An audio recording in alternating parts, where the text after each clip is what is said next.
Okay, so for this session, we're going to talk a little bit about something that I literally just discovered today when one of my lead tutors came in and mentioned, oh, I know how to do that, which is setting conflicts in the system.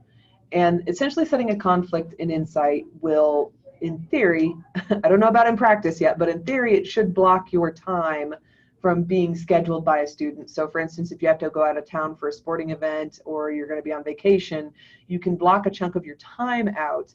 And now that I know how to do it, thank you to the person who showed me how to do this. This is very, very useful. I'm going to show you how to do this. So under the calendar tab here, we're going to click that.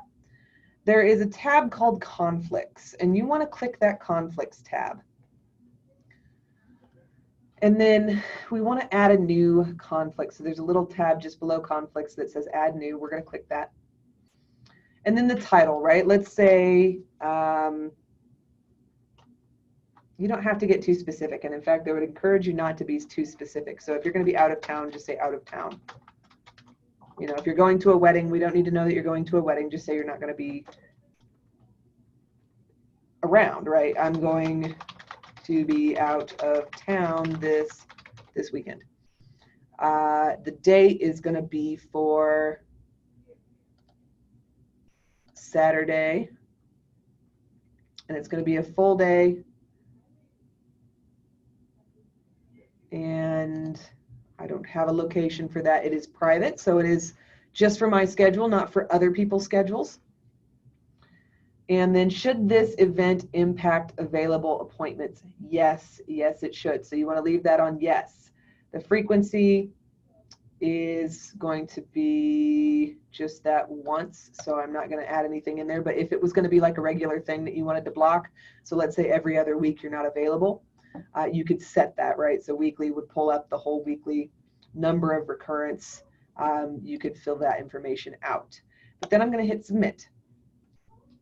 And then that should go into the system somewhere as a scheduled conflict.